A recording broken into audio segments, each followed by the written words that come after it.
goddamn way before I put my foot in your ass. I dare you. I dare you. I dare you. I dare you. Shut the fuck up. I'm home.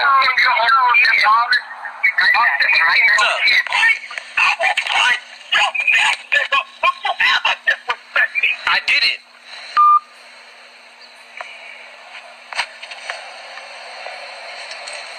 He just hung up the phone. I'll break your neck. Is that a threat? You know I have an older son named Kirk Franklin.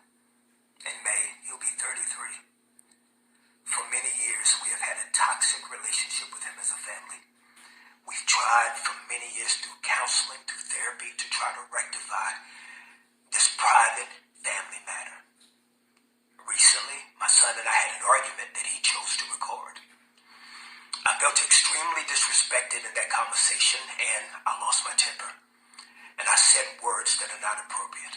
And I'm sincerely sorry to all of you. I sincerely apologize. I want you to know as a father that during that conversation, I called the family therapist and got that therapist on the phone to try to help. He never played that part of the recording. I'm not perfect. I'm human and I'm going to make mistakes and I'm trying to get it right. Please keep me and my family in your prayers. Hey y'all. So what is going on with Kirk Franklin and his son? He done went off on his son, and you got a lot of people saying that he wasn't wrong for going in on his son. Because his son is a disrespectful, little bastard. Now, the way his son was like, I dare you, shut the fuck up. Okay, he would have been had some shit thrown at his damn head when he was a kid. I know this ain't his first time disrespecting his daddy like that. He doesn't think that he's disrespecting his daddy. He feels more that he's being provoked. Because that's what he said when he posted on his page. He said, listen, my dad has been talking to me like this for years. No showing up to no birthdays, no phone calls, no nothing. So the kid already has a lack of respect for Kirk Franklin. Because he was not, well, as he states, his dad wasn't present in his life like that. This is why discipline is so important in being a part of your child's lives. You just can't come into their life when they get grown and expect for them to automatically respect you. Respect is earned. And not everyone could be a father. Yes, you are his father, but he feel more like you was a daddy or a sperm donor. He don't feel like you were a father, Kirk Franklin. That's why your son doesn't have any respect for you. Because you weren't present in his life, according to him. And I think that's where a lot of people are lacking. People are like, well, he should just respect his daddy. It don't matter and all that. No, it does matter. It does matter. Because if you're pretty much a stranger to me, and all you was a sperm donor or an egg donor, because there's some women out there that are bad mothers as well. And then you feel the need to be telling me I need to do this and I need to do that, and you have not been setting the example, but you put on this facade when you're talking to your fans. Like, no. And at the end of the day, Kirk Franklin need to be asking himself, maybe is he asking for too much? Do you want to be a part of your son's life? Because if you do, you're going to have to take some slow steps, and y'all need to really rebuild your relationship. A relationship that was never fully established in the first place. Because he says you weren't there. He was never invited to Christmases. He never got to hang out and have TV and movie night. Like what I guess you probably have posted showing that you do with your family and your other children. He feels neglected.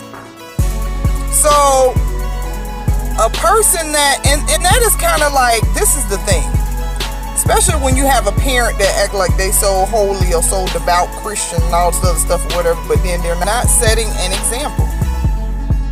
It just comes off as being really hypocritical.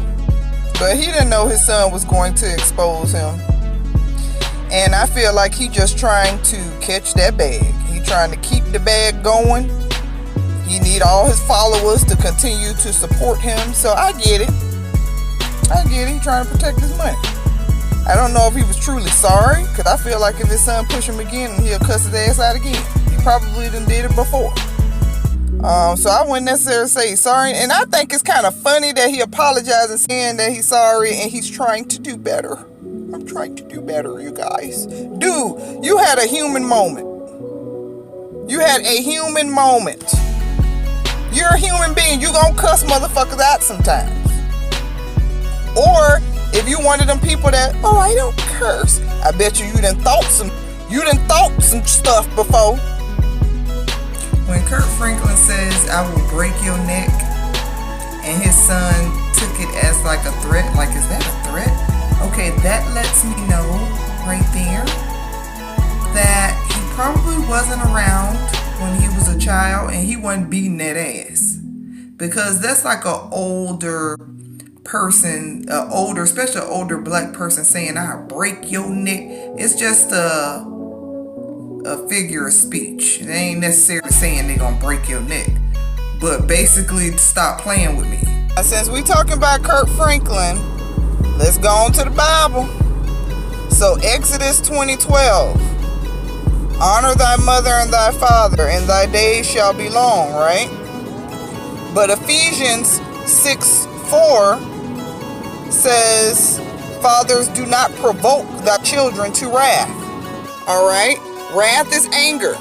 So just like Kirk Franklin got so upset with his son, and he flipped out on him and cussed him out, your son can be provoked as well. You can't provoke a kid and keep provoking them, and then when they snap on your ass, it's like, ooh, you disrespectful, you ain't gonna live your days out and all this other stuff. No, hell no. Hell no. If you provoke them to cuss your ass out, then that's your fault. And he's grown now, so he can think for himself, and if he is a bum, let him be a bum. If he want to be a bum, let him be a bum. If he around here begging people, asking people for money, he ain't got a pot to piss in the window to throw it out of. Eventually, he gonna eventually get a clue. He's going to eventually get a clue. But I get being frustrated, because you just want a person to change. Like, if you can be there to help him. You can only help a person that is willing and able to accept your help. Now, in Kirk Franklin's case, since he is, he states that he's a man of God, whatever that means, and he go to church and he a Christian and all this other stuff or whatever. Now, because I pretty much grew up Christian, okay, it's under my understanding that, God created Jesus. And when I say God, I mean the Almighty, the Alpha and the Omega, the creator of all. The one who Jesus referred to in the Bible as Father. The one y'all done forgot about. God created Jesus as a perfect being. He did not create you as a perfect being. So I think a lot of those teachings are getting kind of mixed up. Telling people that they need to be perfect and be walking, trying to be more like Christ. You can't be like Christ. You're never going to be like Christ. Ever. Hence, when you have situations like what you just had, cussing out your son, now you got to get out here and apologize to everybody. For what? When I be going on these rants, I honestly, I be bringing stuff to my own attention because some of y'all probably ain't even catch that. But it just made me think. So I pretty much said, stop trying to act like Jesus, be like Jesus. You ain't gonna never be Jesus. Never. You're going to sin until the day that you die. You know why? Because God did not create you as a perfect being. He created Jesus as a perfect being. Now think about that for a second.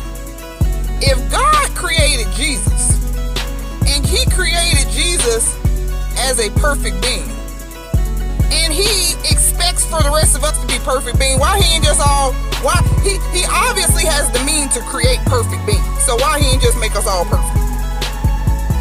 You already know somebody's going to say, oh, well, you're a human being. And, God created you to make your own decisions. You have a choice from right and from wrong. And a lot of people's decisions that they make, whether it be good or bad, that is what's going to cause them to go to hell or to heaven, because you have your own choice. Jesus didn't have a choice. He was just created to be a savior. Okay.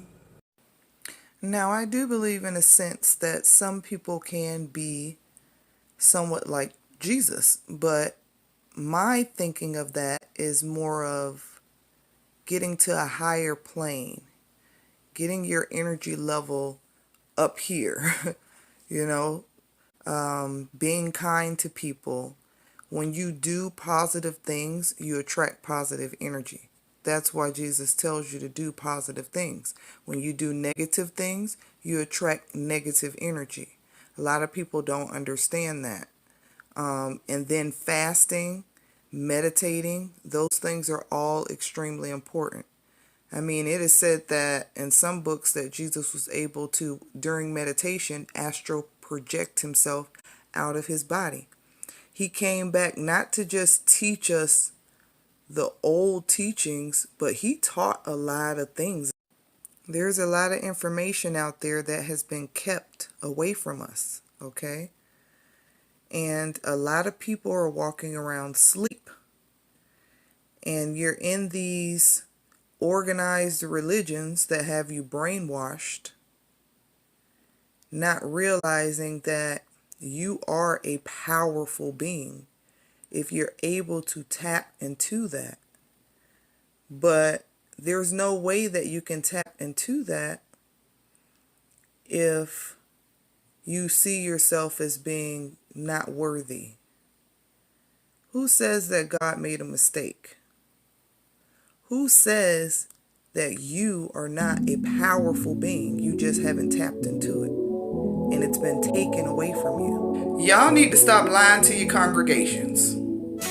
Stop lying to these people, because this man is like, I'm not perfect.